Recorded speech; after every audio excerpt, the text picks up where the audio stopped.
So you've loaded into Stellaris finally, and you don't know what to do. So now that we've talked about all of the different UI options, we're going to take a look at science. Science is probably one of the biggest and most interesting things that are part of this game. Now when you load into the game, there's the three sort of orangish, goldish kind of circular, rectangular, glowing signs that look like magnifying glasses with these different images. So the blue one is your physics research, the green one is your science research, and then that is your engineering, your orange one. So this is typically meaning these are urgent in the notification setting. So what we're going to do, we're going to click on it. Now clicking on it gets you into our research tab, but if you don't want to click on that and you want to see your research, if you look to the side, it's also your technology section. So the UI is pretty straightforward. These are our scientists. Now each and every scientist, which we will go into with our leaders, have their traits and their names. So in this case, this scientist here has a resilience trait, which means that their leader lifespan is plus 25. Continuing on, spark of genius plus 10%. So we have two geniuses. Now, when you look over here on the side, it gives you the understanding of what your progression is based on the percentage, based on certain buffs that you have. Now, in this case, that we're fanatic materialists, we have a plus 10% boost. Our scientist is the genius, so it's plus 10. And because our scientist level, which is our leader level, that also has its own sort of additional buff that's added on top of it. Now obviously the answer is the higher this number is, the better it is. So again, we have our scientists, the tree that they're researching on, their name, their trait, and then the buff on the time and the speed of the research. Next we have the select research button. Now when you click the select research button, it opens up the physics research tree and the choices of technology we can. Now, there won't always be three. You can research technology to give you maybe 4 or 5 more. And in this case, you would choose the research you like. Now, again, it gives you a nice picture. It gives you the name. It even gives you a tiny description of what that research is. In this case, when you hover over it, it tells you that, quantum theory explores the fundamentals of the forces, blah, blah, blah, blah, that kind of stuff. Now, when we hover over here, it tells us what our modifier is going to be. So this thing will give us a physics research bonus for all of our researchers that are researching physics on our planets, an additional 20% output. Over here, the number 500 physics research. Now remember how we were over here, we talked about how much of research we're getting per month. So we're getting plus 25 physics per month.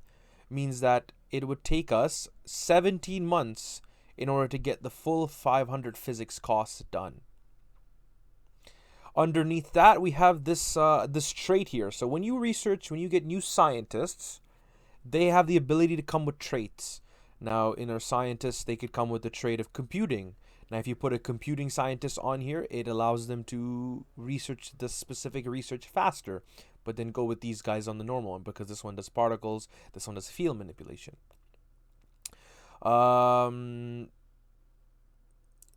This button here, which is newer with the new DLC, basically says that you can actually unlock this through espionage, which we'll talk about in a different video. And yeah, so you would select the research that you like. So let's say I like this one. I'll select that. It goes on. Now it shows me that this is the research that my scientist is researching. It tells me the progress that it's in, 0 out of 500. And then it gives me the progress bar that it's going on for. Right? So 17 months is remaining. Now here's 2 buttons I have here. This is the change research. Now if I click this, it will change, allows me to change the research I want. But let's say I go in, I'm 15 months into my research, I'm a few months left to finishing, and I decide to change it, which is okay. Sometimes you decide to change it, but what ends up happening is it will save that research progress that you put onto it. So you don't have to worry about losing that research progress. Beside that one is the auto research enable. So this is a new thing they added to the new DLC and to the new update of 3.0. It allows you to update, and by clicking this button, allows the AI to automatically choose research it likes. Um, it's great. I wouldn't recommend it until we get to the end of the research tree, because in the end of the research tree, they constantly continue on with the same research. So it's something great to just keep it on the side and you can ignore about it and constantly going. And yeah, so again, select, choose which one we want. It also gives us the options what they think is better by these gold ones. Again, your choice for whichever you like. I like to typically start off with our extra research buffs so we can get more research per month out of these. Now, when you're done your research, there's a button up here which is the research. It'll show you exactly what research you have researched. And obviously, these are starting technologies, which will always come. But again, you can look through the different tabs of what you've gotten, what you're getting, and what you can get more, and those kind of things. So when you research this, it'll join the list on the physics list, and so on and so forth. Pretty straightforward. Again, when the time goes up, then it will empty out. It'll send you another one of those images saying like you need to change your research, and then you do that research and voila, you're done. So that's the basics of the research tree. Now, Stellaris is a really great game when it comes to understanding using scientists in a really interesting way. So for now, take a look at this. When you look at our home system, it's got this. It's bolded in white the name of the system. This signifies that this system has been fully surveyed. Now, when looking over to the system beside it, above it, and around them, you see how they're grayed out these system names. Now, this explains that these systems have not been researched. Now, when we zoom out, again, we have the fog of war, so we can't see past this little area here of what's happening out here, right? So again, just trying to stay along this. So how would I research these? That's the question. So in order to research these things, what you'd want to do is you'd want to use your science ship. Now again, on the side, on the outlier, it shows us what it is, and it's underneath our civilian ship section. Now I've clicked on my science ship, and now it shows me the science ship. Now, every science ship, in order to do something, needs a scientist, right? So how do you recruit a scientist? So let's say we go and want to get ourselves another science ship, for example. So we're going to close this out. We're going to go to our shipyard. Now our shipyard shows up like this, which is our starbase. We see our bottom three tabs here. We have the defense tab, which we'll talk about later, and then we'll talk about to our shipyards tab. Over here you can build your corvettes, construction ships, and science ships. In this case, the science ship will cost us 100 alloy and it'll take us 60 days to make. So we're going to click on that. It gets onto the queue, and again, everything blacks out because we can't use those things because we don't have the money anymore. And we let our science ship press play. Let's get the space bar going, get the time going. Let's speed it up a bit. And then you can see that over the time, science ship is being built, and then science ship has been built. So now we've got our science ship, right? So just like the previous one, we have a scientist already ready in the game, but we want more science ships, right? So in this case, it says assign a leader. We're going to click on assign a leader. And when we click on assign a leader, we have all these scientists. But if you read underneath, it tells them exactly what they're doing. Commanding means that they're on a science ship already, and leading means that they're leading that division of that science that we looked on the science tree. What you want to click here is recruit, and over here we get to see our scientists. Now, scientists cost 200 energy to make. And again, you can take a look at this. You can look at our scientists. You can look at their age, their skill level, the trait that they have with them, the cost, and then the recruit button, which is pretty straightforward. So in this case, this scientist has carefree, which means their anomaly research speed is plus 35%. Then we have the research speed is plus 10%. And then we also have that expertise in computing, which would be beneficial for that scientist that's doing the physics research. Now in this case, because we're using a science ship, we could go with the anomaly research speed, because our leader will be in a science ship. They will be catching anomalies on different systems, so it'd be better to recruit this one.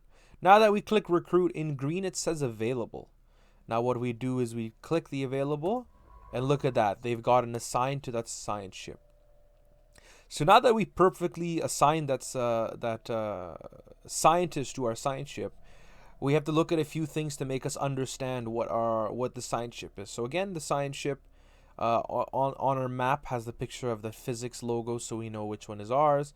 Again, pretty straightforward picture of the scientist, a bar which indicates the progress that our scientist is on. Oh, right click apparently removes the scientist. Let's put that back. Now we have these 6 buttons here, which is really interesting. Our first button, it's survey. Now surveying is what you'd want to use to survey these systems, because you have to survey them, right? You're trying to figure out what's happening there. Now surveying is a really good one. It shows you if there's any eligible habitable planets. Now in this case, because we're close by, we can check it out, and to our stroke of our luck, we have a Gaia world. We have a continental world, and we have another continental world, which is great. Now, see, the thing is that this one isn't greened out because, well, we haven't done any research on it. So surveying the system is what we'd want to do to send our friend over to survey the system. Next one is research anomaly. So what we can do is, if we find an anomaly in a system, what happens is it will prompt us in the game to decide if we would like to research one, which we will talk about. And in this case, we can go over with the decisions. So when we get to an anomaly, I'll show you that. Fleet stance. The fleet stance, there's multiple fleet stance. There's the evasive stance, where they'll just try to get out of the system and go to the nearest starbase that's friendly. The fleet stand, which is passive, which means they will not move towards hostiles, but will enter combat if the hostile target moves forward. The evasive speed, which is a really good one. Again, that's the better one. Just stick with the evasive, because we want them to run away, because scientists cost a lot of money, and we don't want to lose those scientists. Next one is our assist research. So assisting planets with the research is a really great way of ensuring that you get a higher output of research. Now, in the beginning of the game, you can do that if you want to go ahead of people. But what I like to do is, once you've pretty much surveyed as much as you can, and you're either blocked by land borders, or there literally is nothing to research, then I would put them on my planets that are highly, like my capitals, my first few colonized planets, so that I can get that research boost and help out my planet. Move over. Automatic surveying, really great one. It is an early technology which you can research through our technology tree, through our physics tree, and it will literally have this logo. And once you get that research technology, you can click that button and basically you're set free, which is great. The next one over, experimental subspace navigation. That one, again, we can use our little initiate jump, which will jump our ship over these hyperspace lanes, which are real cool. So if that's a really great way of jumping up, but again, there's the negatives that you see that would be coming with them. So just make sure you're looking into those things. So let's talk about quickly surveying a system. So first things first, since we don't have the automatic surveying, there's multiple ways that we can do the surveying. So one, we select our science ship. So in this case, we select the science ship. We can hover over the system we want surveyed. We right click it, and then there's 2 orders we have here. We have the move here order, and then we have the survey system order. So you can click the survey system, and there you go. So now that it's put the survey system, clearly there's probably 8 systems in the 8 planets or 8 celestial bodies in the system, which it's gonna go and research everyone until it's completely done. Now what you can do is click and hold the shift button, and now that you're doing that, it will start stacking orders. So now it's stacking. Right click. It starts stacking, so I can start doing that. So that's a great way of sort of queuing them up till we actually unlock the research. Now again, I can take my other science ship, do the same thing. I can select the survey speed, hold shift, right click. I mean left click, left click, left click, left click.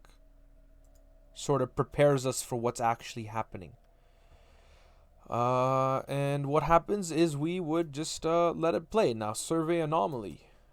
When our systems, we let the game go, it'll start going out and trying to figure out what's happening. Again, doing our orders. Our ships see how they jumped over to figure out what's going on.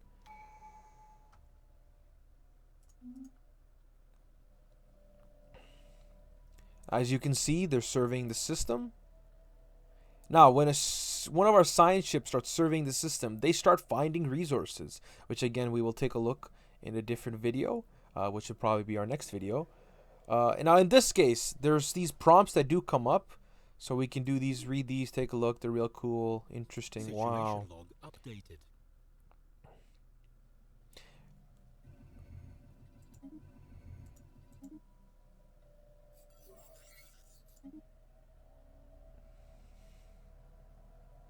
Research complete.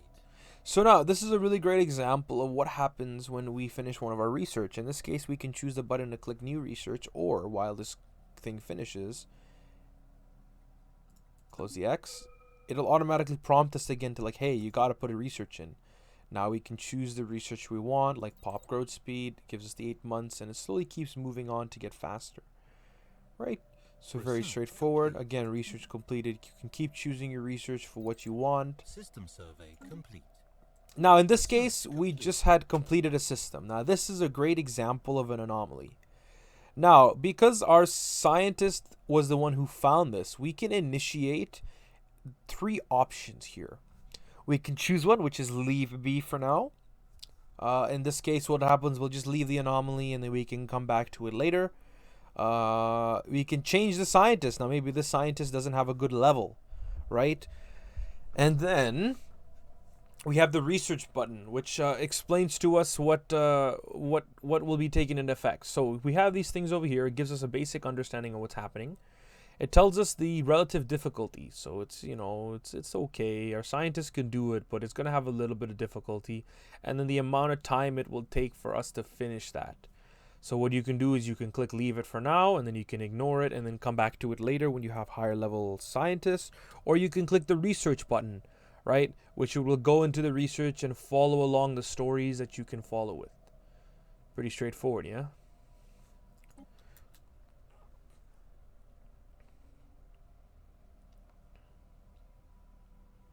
So our next one, again, is our assist research. So let's do this. We're going to go make another few science ships, just so it's easier for our friends. Get those science ships going. Research complete. And we're going to use our new science ship. We're going to recruit another scientist. We'll go with one of those. And what's going to happen is we're going to go on to our system. Now, this is our home planet. Now that I've selected my research science ship, I'm going to right click over my planet, and then over here we have 2 options again: enter orbit or assist research. We clicked assist research, and now our ship starts assisting research. And now it's assisting research. And in this case, increases our output by an additional plus 10% on our scientists.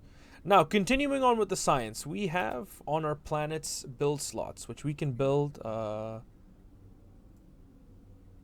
are they? Research labs. The research labs, pretty straightforward. We'll go into it more in depth, but again, you can build these research labs on your planet. It'll increase the research, again, base production of 18 of each type of research. All it requires is that it needs 4 consumer goods in order to do that. So again, playing the game, scientists, getting our scientists, recruiting our scientists, selecting, taking them, surveying them, right? Wanting to get them out. Getting our research going. Again, when the game gets going faster, they gain a lave, and we can keep taking a look at all these interesting facts. Yeah. System survey complete. So pretty straightforward when it comes to a science. Again, some systems do offer additional science. So for example, in our one of our systems, so let's go with our neighboring system that we researched. We surveyed the system. Now inside our system, we have our planets that have the resource. In this case, this gas giant gives us 2 additional engineering. Now we can build the the stations on these systems, but that sounds like it's a video for our next time, which we will go into next with our construction ships. But other than that, this should be the basic understanding of how science works in this game. Again, thanks a lot for watching. If you have any questions, please put in the comments down below. You can ask me. I'd be very happy to help out. Again, this is a really easy way of understanding how the game works and get you into the game really quickly, real fast. So again, thanks for so much for watching, and I will see you in the next episode.